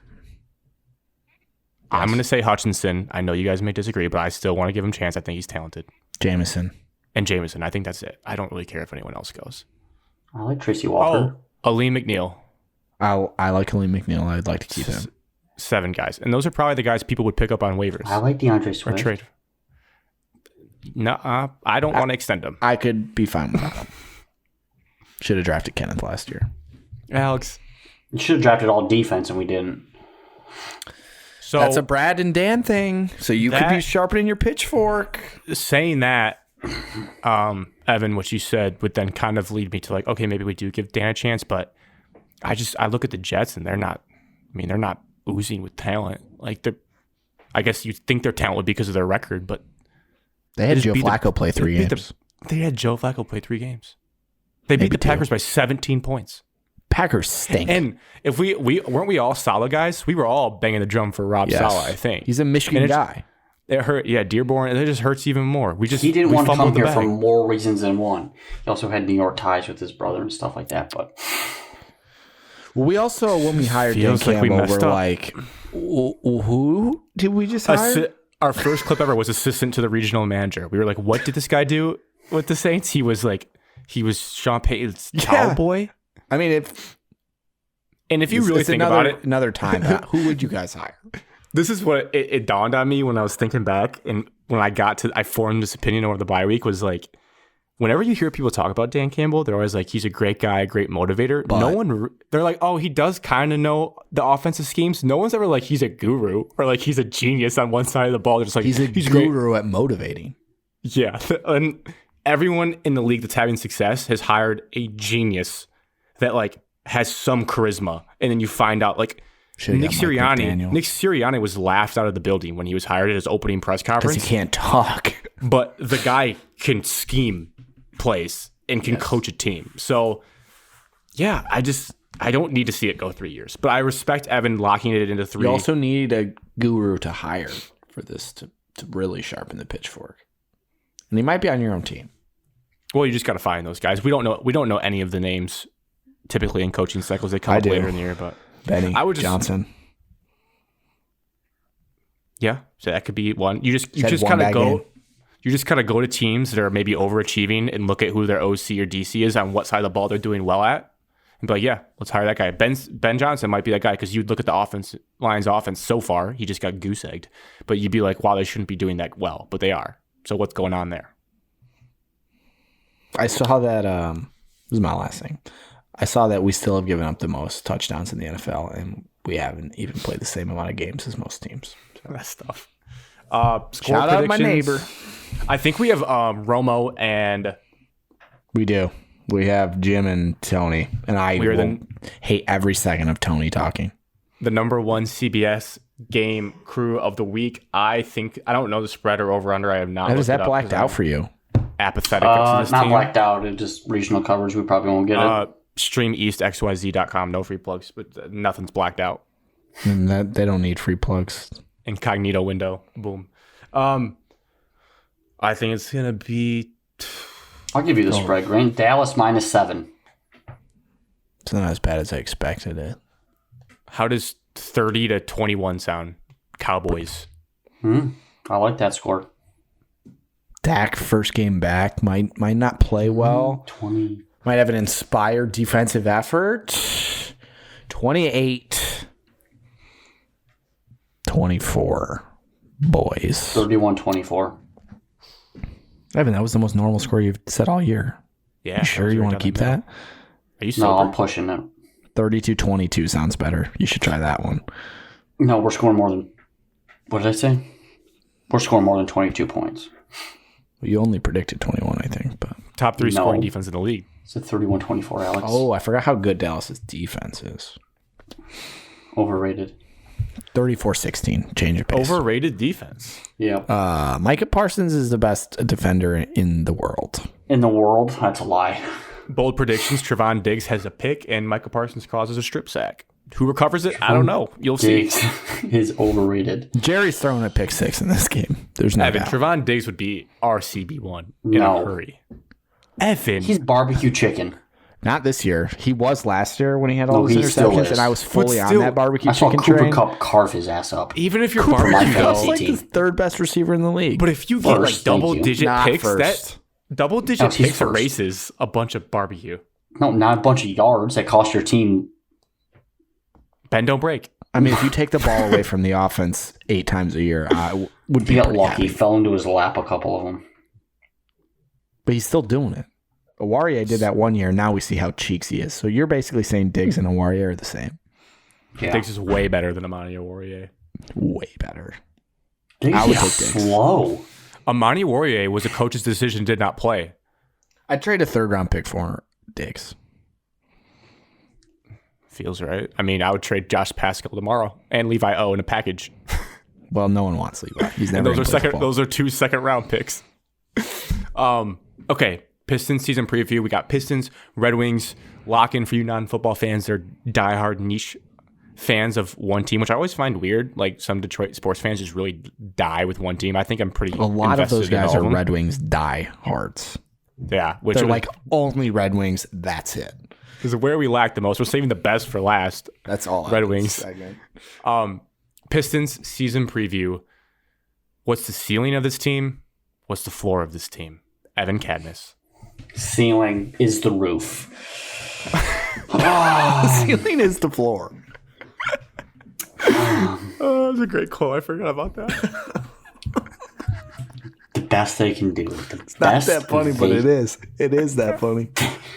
The best they can do is like compete for like a playoff spot. Playing game is what you mean, I think. Nope. That's what Compete for a you mean. playoff spot, Alex. You mean the 8th seed? Compete for a playoff spot. Oh, better than the playoff. The I said also could be me like competing to the for the playing Well, game. could you just clarify? Nope. Compete for a playoff spot. You don't want to be Urban Meyer. I get it. And I don't want to get crucified if I say something wrong. By receipts guy. Shut down Michigan's running And, offense. 400 yards. This is like another lottery pick. I mean, a couple of things on this roster, and like things are going sideways fast. So What was that? You mean like You're saying injuries? a couple yeah, it's a battle of nutrition for the entire year. attrition? Yeah. Okay, you said nutrition, and I was giggling because I I like did that see phrase. Battle Cade of nutrition. switched off of his vegan diet and he eats meat now. Looking big. Really? Yeah. Does he actually eat meat? Yeah, that's what they said on the. I watched the preseason TNT broadcast. What and didn't like, you yeah. watch, man? That's What huge. didn't you read? I don't know how you find time in the day. Just an informed guy. I'll tell you Thank what. you. I watched Pistons live leading up to the show, and did boys, not. Bally Sports is no I offense. did not watch. The only person there that's like worth. Well, I mean, Blaha and Kessler are legends. So, But- I don't want to say Old. their names. It's so Johnny Kane's cool. Let's just leave it at that. Johnny Kane, fine. I don't really like him as a play-by-play guy. I like his like shtick in the stands and whatnot, especially when he goes sees Mitt. But don't keep that in the pod. Okay, so but other than that, I mean, I won't be watching much Pistons live the rest of the year. Did you just see Banchero dunk all over Kojo? I mean, like cramming his mouth. Anyways, Evan, you didn't see that. You were talking about how I did. You were talking about how battle of attrition. Yes, there's no depth really. If there's any injuries, this thing could get off the rails. But let's say this team's fully healthy. You know, floor. It's still a lottery pick. There's still too much. There's not enough talent still on this team. Yeah, I mean that's safe. I think that's 13 teams, bottom 12 easily. They're I'm saying bottom 10 because there's still not enough. You're relying on so many young guys to score 25 points a game. Is it sustainable for a whole year?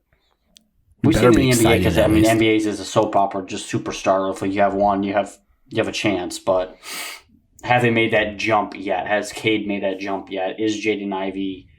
He is him. Capable of maintaining that through 82 games, not 34 that you see in college. Yeah. Alex, ceiling, floor. As excited as I am to watch this team, I think they missed the play-in game. That's just my prediction. I don't think they'll make it again. Grant's going to be full devastated, blah, blah, blah. I will But ceiling, they make it in as like 7 seed and win the play-in game, and they get to play a playoff series. Wait a second. I gave my prediction and a ceiling. Oh. Prediction, I don't think that'll happen, but I think it's feasible. You're more bullish than me. I don't think they'll get the 7th seed. No, I don't think that at all. I don't even think they'll make. I'll think they'll be like the 11th seed. I guess what I mean, like that's not my ceiling. My ceiling is they're the 10th seed and they appear in the play-in game. That's the ceiling. You can't think that maybe Killian Hayes and all the young guys just take huge leaps and they're like superstars all at the same time. Well, congruency. That's why it's a ceiling. No, it's unlikely. No one said it's probable. I've seen too much of Killian Hayes to think that. He had a great preseason. Out this game. Come on. Is he? Yes. Is he great. balling out? He was elite in the preseason. I don't care about. He always has been. Jalen Duren is having a game. If we cared about the preseason, we would say this team's ceiling is to be the worst team in the league because they turned the ball over 40 times a game in the preseason, and they lost every game, and it wasn't close in most of the games. Didn't we win the first one? No, I don't think so. Killian Hayes is 3 points. By the Knicks. He is 1 for 9 from the field. He's 1 for 9 with 3 points. I'm sorry. Look at those 5 assists, though. Those look pretty good. I just looked down and I only mentioned his name because that's the first time I'd seen him in this game, dribbling a basketball. Well, he's got 6. He's second most minutes off the bench, Alex, so you take that back. Jalen Duren, him. Jaden Ivey, him.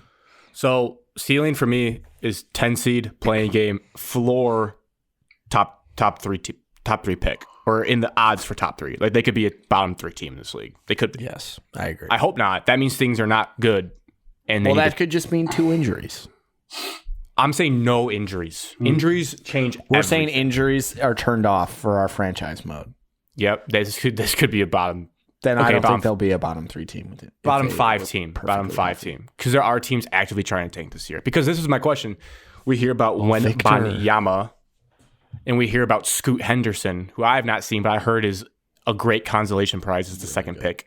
Would you guys rather, if you could choose, I think I know Evan's answer. He's given us enough history in the show. Would you rather tank for one of those guys or the odds to get, because we know what happened last year. We were the 3rd worst team, had the best odds for the first pick, got the 5th pick. Or would you rather challenge for a play-in spot and show some growth? Where are you at now with this franchise? When you say challenge, do you mean we make the play-in game? Like in the last week of the NBA season, we were playing games to get the 10th seed. Can you guarantee me the play-in game? No. Because the Knickerbockers might steal it from us. I want to win basketball games. So there's my answer. I'm at that point now where I'm with Alex. I'd rather compete to get there because you can still find a very good role player middle of the draft. I can only have so much fun in the Troy Weaver of wheeling and dealing like he has done the last couple of years to do it again in the draft and swindle people out of making moves. Yeah. So. And I also think I don't trust. I mean, I know, Evan, you think it's rigged. I don't trust the lottery. That shit is so rigged. It was cool when we won it. Like, that was awesome. And I think it was rigged for us to get us back to where we need to be. I think, if you're going to make an argument for it, that was the year. I don't think they're going to do it again like they did with Cleveland. So I think we'd be like, have the best odds for the first pick and think about Victor and Scoot, and we get pick 4 and be like, oh, this sucks. So Even I'd much rather get pick 3. That would be behind. Devastating. And then we just be like, all right, well, I would much rather have been playing meaningful basketball for a whole season, which hasn't happened in a while. Since 2017. 19. Last question here. And it relates to the stats I teased to you guys in the group chat that I did some math, basic level math. Alex is going to laugh at it because he's a math expert. But the opening question for it is, how many teams in the Eastern Conference do you guys think are better than the Pistons going into this year? Do you have a list of like Eastern Conference teams? I can do it. I mean, I was looking today, and there's a magical number that you need to be worse than you. I remember we did this last season, and I was like, yeah, every single one of those teams is better than us. And you're like, no way, man. We saw what happened. Oh, my God. We're not making the playoffs. It's already over. Okay, so I think found a list. 1, 2, 3, 4, 5, 6, 7, 8, 9, 10, 11. I think 11 are guaranteed better than us. That's what I had. And I think we're 12th. Ish. I think all those teams, 12 through 15, are the same. Evan, how do you see it? I'm right there with you. I mean, I don't know a lot of these teams like by heart. I'm not the biggest NBA fan. So like Charlotte can't be good anymore, right? Correct. No, they're better than us. Is Bradley Beal going to play? They're better than us. LaMelo Ball is out. Like, is Bradley Beal going to play? Like, I don't know anything about Washington. The Wizards are better than us. They made the playoffs last year? Yes. I think they're like They're Kuzma and Beal. Is Toronto better than us? Yes. Yes. They are. Like, the Pacers aren't good anymore, right? No, the Pacers are worse than us is where I have it. I had them worse than us. Okay. And the Magic, who we're playing, I think are worse than us. Yep. Okay, what about the Bulls? Are they any good? They're better than us. They're better because they have DeRozan. They were like a top 5 team in the East. They couldn't beat teams above 500, though, last year. Yeah. We couldn't beat They anyone. made the playoffs, though. They got swept by... Oh, my God. They actually won a game in that series. Is Atlanta... They still have Trae Young. Atlanta's still good. And DeJounte Murray. Oh, and yeah, way better. Oh, they're a lot better than us. And Cleveland's way better because they got Donovan Mitchell. Way better than us. So here's what I think. I think there's 2 teams that we should be start better making your mock drafts now, boys. Here's what I think. So I did the math. So these are not in order, but these are four most previous seasons in the Eastern Conference. 2 years they've done the play-in. 2 years before that, it was normal 1 through 8. This is the record. These are the win number of the teams that got into the playoff as the last team, okay? Can I guess? How many wins? It's like 39. 33, 40, 43, 33, 41. 33 can get you into the playing game. Or as an 8 seed in the year they didn't have the play-in. So we got to win 38 games. Yes, Evan, great math. Average was 37.5. So I rounded to 37 to give us a better chance, obviously. Yeah. And if you look at the NBA season, it's essentially 4 blocks of 20 games. That's quick math. Then you just have 2 extra games. You have to win 9 games every 20. 9 I out think of 11. we can do that. 9 wins, 11 losses every. You have to win 9 games a month. And then Under you have 500. magical 2 games. You're going to be in a dogfight with, I think, Washington and the Knicks. Those are the 2 teams that I kept going back and forth. Still stinks, dude. I kept going back and forth. Like, are we that much worse than those teams? Could we be in a dogfight to the last weeks? Because I think we know we're better. I think we're better than Indiana, Orlando, and Charlotte. And I think Washington and the Knicks are right there. Be in a dogfight with them, contend for the playing game. Maybe things go your way. Yeah, that's where my I want to win games because I don't know anybody of these prospects that are on this list. Evan, the first 2 are like generational. Alex, I'm not saying those. We're not getting the first pick. Did you know that Jaden Akins is eligible for the draft? So is Hunter Dickinson. He's going to play the first game. Dick, man. Did you just see... Did Bogdan hit this? Is that what happened? I want Caleb Love. I'm way ahead. Watch Duren miss this alley-oop.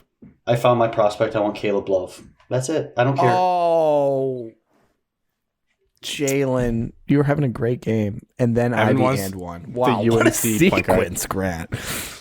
Okay, so that's your Pistons talk. Playoffs. Our schedule is kind of brutal out the gate as it was last year. So our first 4 games are against winnable teams. You kind of need to start 3-1 to have a chance at this already. If you're a bad team, you have to start hot. Yeah, because you get back-to-back games against the Bucks. You play the Hawks twice early. It's going to be brutal. You play the Warriors in the first 20. It's going to be tough. Adam Silver. Whoa. Okay. All right. Well, he's making the schedule, Alex. I'm sure he's not doing it, Evan. He's doing it. He's doing it to us. Red Wings, Evan, this is where you shine. Your Red Wings have not lost a regulation game this year so far. 2-0-1. But they did lose a player. 2 players. Alex, sorry, we don't know what's going on with Jakob Vrana, and I think it's very serious, more than people should quit speculating. Get off the blogs, get off the forums. I haven't done any speculating. I have no idea what it is. I was very confused by the headline that was sent to my phone. I didn't understand it, and I didn't ask any questions. Let's get this out. We wish all the best. We hope he can get back to playing hockey and be a budding star that he could be. Thank you. Next person. Injury it's still prone. Bad. Bertuzzi, injury prone. Bertuzzi. Okay, he's only good when he's on the ice, and he has missed a ton of games. And because he won't get the needle as well. He missed games last year, too. Won't get the needle as well. Yes. He loves the vid.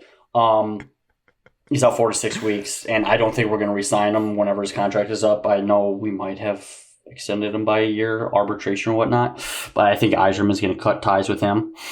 Evan. You need production on the ice, and if you're not on there, Yzerman does not care who you are. It's not Ken Holland. We're not just handing out contracts nowadays. It's produce or get out. I wrote down for this franchise, Evan. Bertuzzi hurt. That seems bad, right?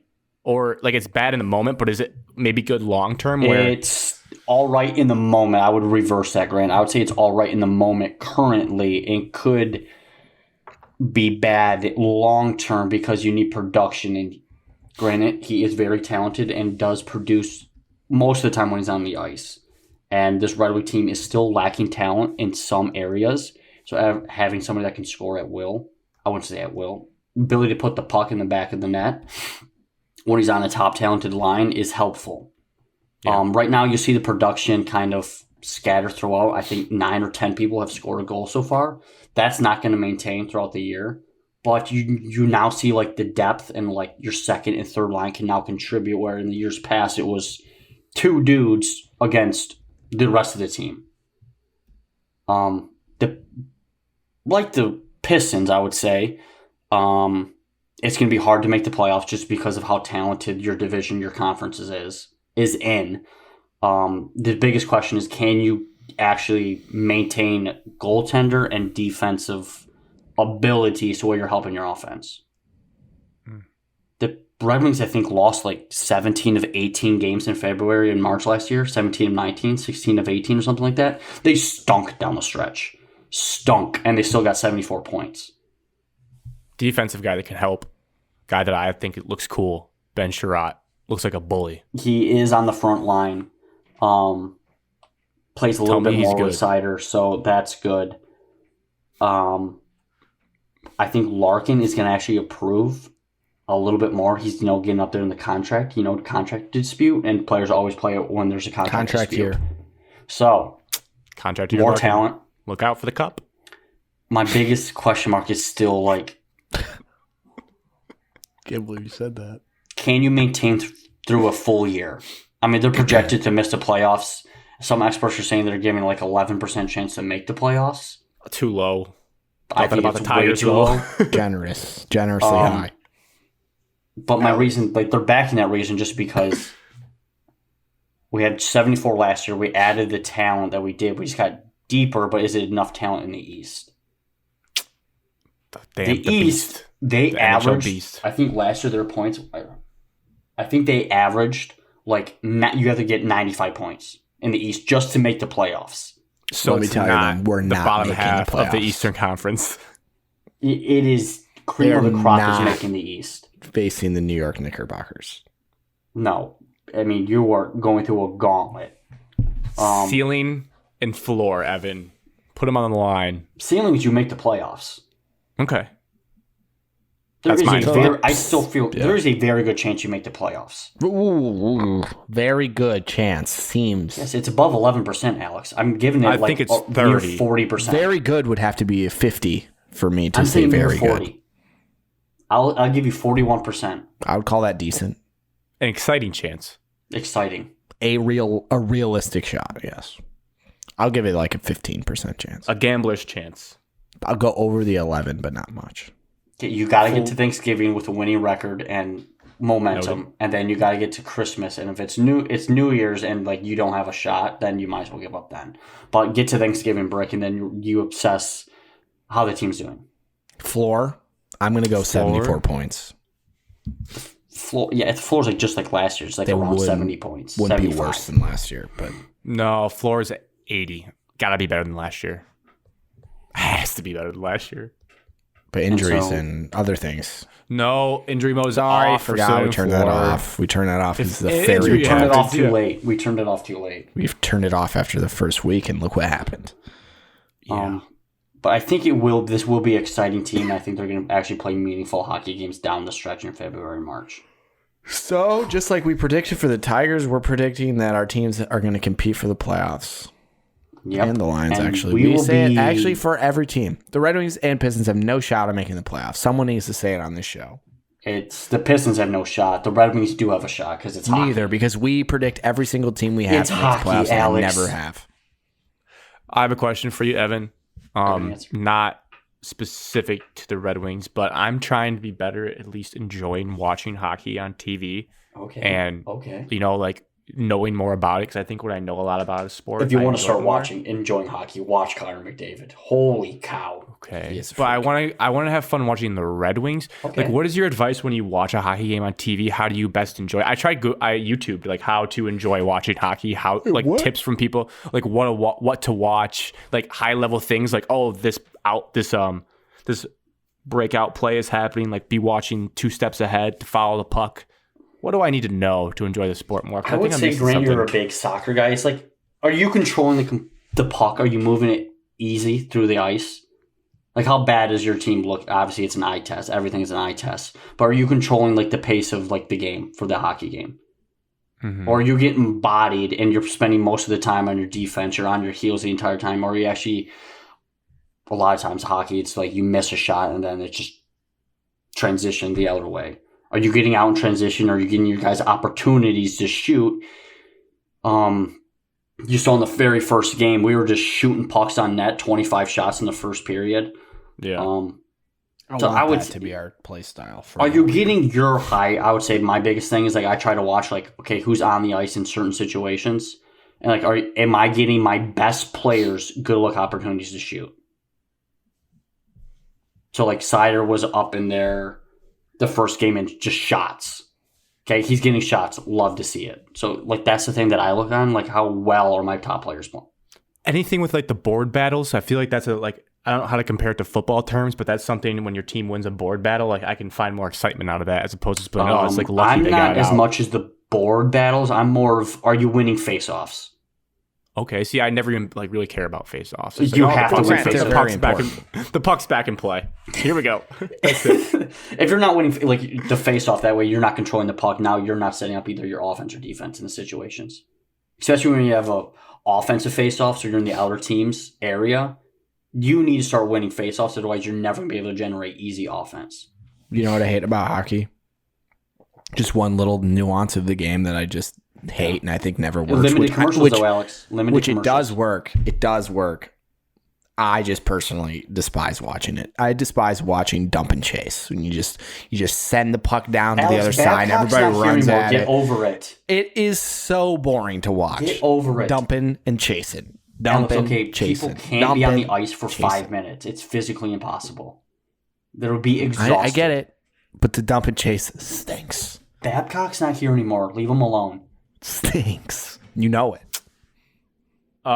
Question to end the show for Pistons and Red Wings. Who is your Piston? Who is your Red Wing for the season? But there's a caveat. It can't be in any of the group of these 6 guys. No. Well, this is cannot be fun. It cannot be Ivy, Cade, or Bay, and it cannot be Sider, Raymond, or Larkin. God. And you have to dig deep and be like, you know what? This is my guy for the season. That's not an easy Jalen choice. Duren. That's my Piston. I can be who for the... Oh, mine's Killian Hayes. Mine's Mine's Bogdanovich. That was easy. So Duren, Hayes, Bogdanovich. My Red Wing is like, even if I got to pick between those 3 guys, David Perron is my Red Wing. That guy is sweet. What are you laughing at, Alex? This is a funny pick, man. He's a sniper. I can't pick from Larkin, Sider, or Raymond. Yeah. Oh, you're handcuffing me here. I mean, there's one that's got a lot of buzz preseason. Oh, yeah. I'll take Mr. Kopp. Okay. Mr. Kopp. You picked the Michigan man. Nice, Alex. Blue Wall. I don't want to butcher his name, so I got to look it up. I'm going to still butcher the name, so it doesn't really matter, but we're going to play till Friday. Is it the really tall guy that got all the buzz? Oh, yeah, year? baby. 6'6". It's Elmer 6'8", Soderblom. Alex, you're too late on this. Elmer Soderblom. Yep. That's my guy. If I can't pick Sider, I'm picking this. Where's the 6'8" monster? He's our left wing, Alex. Oh, I see him. We have a 6'6" and a 6'8" guy. Alex, we have the tallest line in NHL history. They call it the redwood tree line. Actually, the biggest, on average, the biggest line in NHL history. Average 6'6", 230. I'm looking at everybody's heights on the team, and no one's even close to them. The sequoias, I think we should call them. Just big old trees. Michael Rasmussen is 6'6". Yeah. From Surrey. So, Evan, you gave away there that you would have picked Sider because you're a Sider over Larkin guy. You've given up the C to Larkin. You're no longer. Everybody has, Grant. Get with the I'm a huge Sider guy. Like, January 21st, I will be inside LCA just rocking a Sider jersey. What's January 21st? Are we going to the Red Wings game? I mean, I'm going to be there. I mean, it's a public event. Anybody can really go and buy tickets, Alex. You're going by yourself. If I have to go by myself, I absolutely will enjoy myself. Have you invited us to this? Sider's parents. It's just easy conversations that we're going. It's easy to be like, yes, I'm going. I'm going that day. We face the Philadelphia Flyers. Yeah, I see it. Saturday, January 21st, 7 o'clock. I'll see you guys there. $65 tickets. The show is almost over. I'm going to cut any dead air, but we're going to do a live reaction to the ending of the Pistons game. Whoa. We might not be at the same time. There are 26.5 seconds left. I have a most points in NBA debut graphic up right now. Oh my God, you're like a minute behind. I'll just lead you guys. Wait, hold on. I'm restarting. Play by play. Cade Cunningham. There's no way I can. No, just play by. I'm a play-by-play announcer. Cade Cunningham. I'm live. 13 seconds. 3-pointer from the corner. Bang. Made it. I just saw it before you. You're a game winner. Isaiah Stewart turns out he can shoot threes. Pistons up 4. The bench is hyped. That's Sada Baby in the crowd. There's Big Sean. 1-0. The Pistons are 1-0. Depending on some disaster in the final 11 seconds. All right. Listen to us. Apple, Spotify, YouTube, at ShutUpMS everywhere. Oh my God, dude. The Pistons defense is ass. Cheers. Evan, this is NBA. It's a tough league. Cheers to episode 93 and to the anticipation of Hate Week. Yes. Cheers to actually caring about Michigan State football for one more week. Wow. I can't remember what I was going to say. Cheers. To nothing. I thought of something this afternoon, and I was like, this is what I'm going to say because I saw something, but I can't remember what it was. Cheers. Oh, man. Tough. It's a tough break.